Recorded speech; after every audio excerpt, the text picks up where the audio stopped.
What's the most awkward moment you've ever had with a stranger? Without thinking, I once tried to shake an amputee's hand. He stuck out his arm in a non-offended way to show that he was unable to shake my hand, and to diffuse the situation with only minimal amounts of awkwardness. I, for some reason, took this as a gesture to shake his handless arm. It was cut off at just above the elbow, so I had to really reach for it, which resulted in uneasy laughs and goodbyes. I was riding my motorcycle a month ago when the light ahead of me turned red, so I slowed down and stopped behind the car that was also waiting at the red light. A guy in sweatpants jogs out between me and the car, and for some reason, a TV remote flies out of his pocket and smashes like it was made of glass all over the street. The sheer randomness of a guy having a TV remote in his pocket made me burst out laughing, and the guy was staring at the shards of remote in the street like he didn't know how it got in his pocket. I'm laughing so hard that I ease of my clutch a bit and scare myself by moving forward an inch, causing me to stall my motorcycle out. I can't stop laughing, and now my motorcycle engine isn't covering the sound. So the guy slowly looks up from the shattered remote and stares directly at me with this pained look on his face. He does this until I stop laughing, fired my bike back up, and drove around him and down the street. I was taking a shit in a stall while in a local Walmart.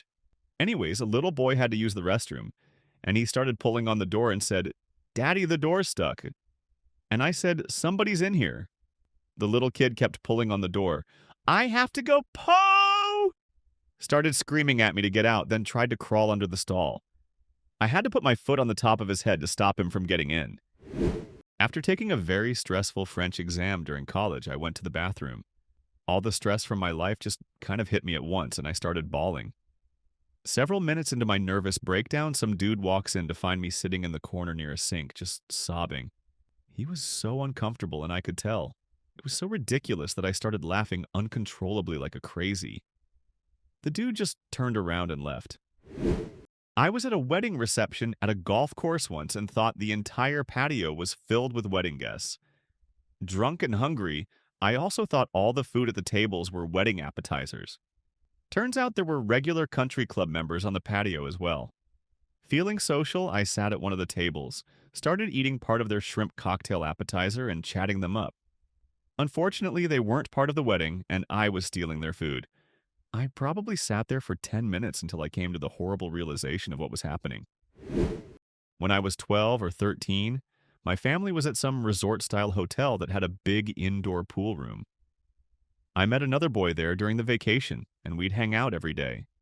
One day we casually walked into the indoor pool room and saw that there were tables covered in food everywhere, including a giant DIY ice cream sundae table. We both got real excited and ran over and started building epic sundaes. Halfway through building them, a woman came up to us and asked who we were. We were both like deer in headlights as we slowly looked around the room and realized there was a party going on and everyone was staring at us. We didn't say anything, we just put down our ice cream and walked out of there as quickly as we could.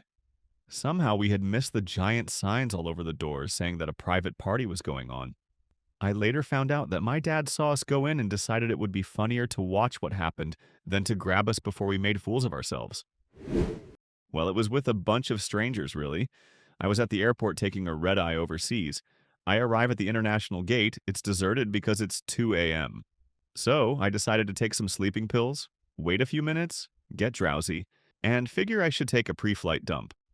Trot over to the bathrooms, which are completely empty at this hour, pick a stall, and start taking a massive shit. 2 minutes later, I hear clack clack of someone coming into the bathroom. All I can think is, damn, this guy has some loud shoes. 30 seconds later, the bathroom fills up. A flight had just deplaned, and this was the post-flight bathroom crowd. All I can think is, all these guys have really loud shoes. Well, still taking my dump, I peek under the stall and suddenly my heart drops like it has never dropped in its life. You know what shoes are loud on tiles? Heels. That moment I realized I, a grown man, am taking a giant smelly shit in the women's restroom. And then it hits me. I didn't see any urinals walking in, and this weird trash bin next to the toilet, it's filled with tampons. Freaking out, I do the only thing I can think of.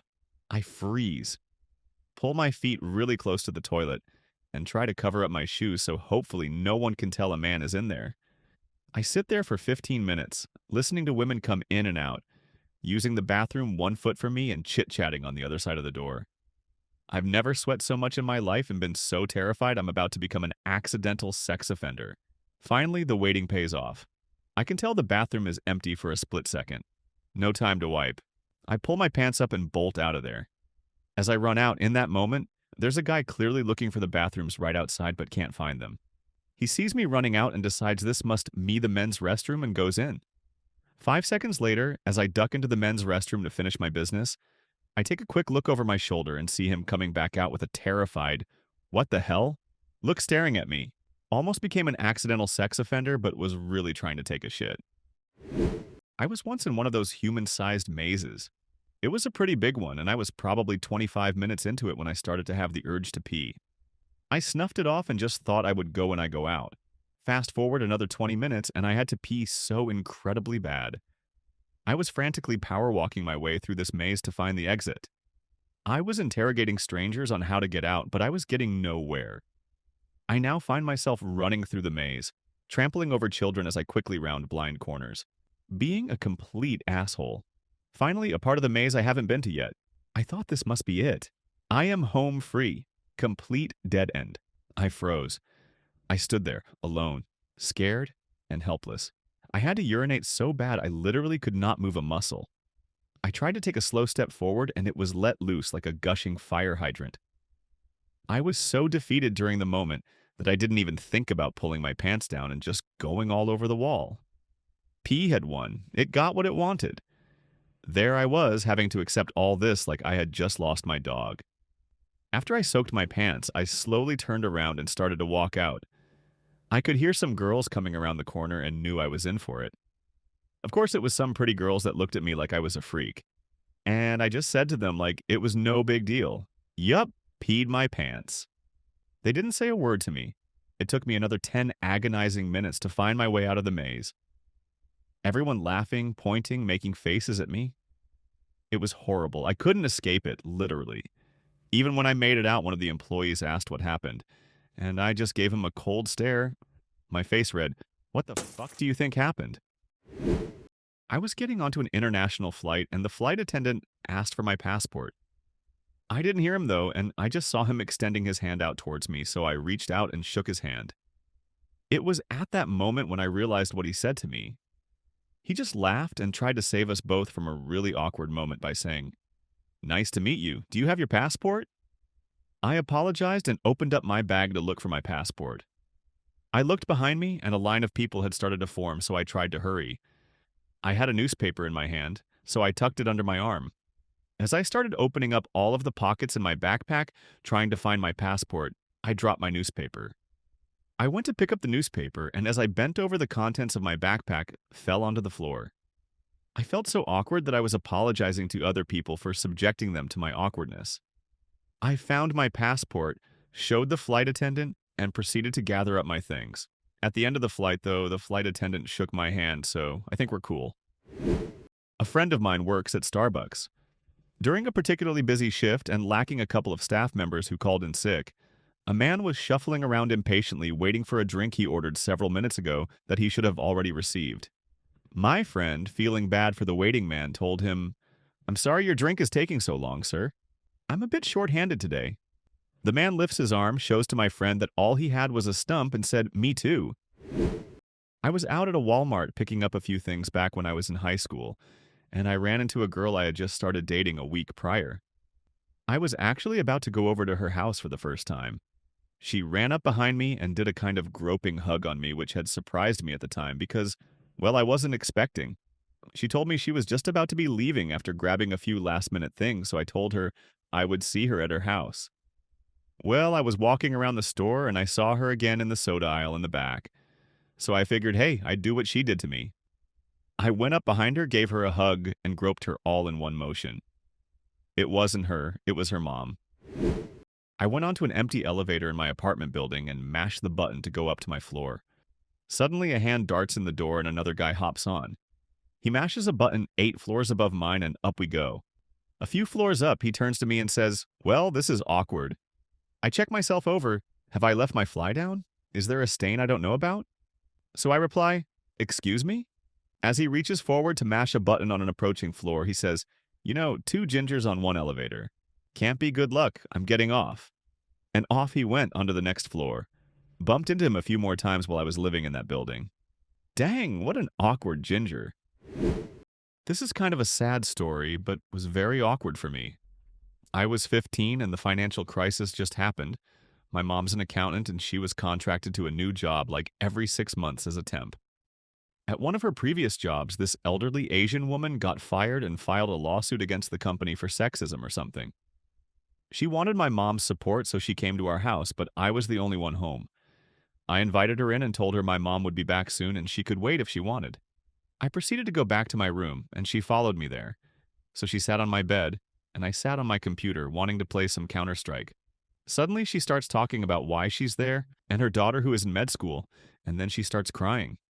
Me being 15 had no idea what to do. So she just cried while I stared at her for a long time. My mom never showed, so she left while tears ran down her cheeks. The saddest part is that I did not play Counter-Strike that day. I spent about 5 minutes in conversation with a woman at the bus stop yesterday. She first asked me where I was from. I told her, around here. But that didn't cut it. She repeated her question, and I repeated my answer. With a heavy sigh, she asked, "No, what country were you born in?" I replied, "This one." This appeared to vex her enormously. She went on to ask where my parents were born, and dissatisfied with the answer I gave. They were both born in Britain. She asked where my grandparents were born. She clearly suspected me of being a total liar when I answered that all of my grandparents were born in Britain. She then told me that someone in my family must be Turkish, and went on and on about it for what felt like an eternity. I'm still quite confused and have been asking friends if I look Turkish. Not one of them has said that I do. When I was a kid, I liked to extend my arm fully out of the window to feel the wind. On one occasion, I was riding with my dad who lived in the city, and we were driving down a particularly narrow street with 2 lanes.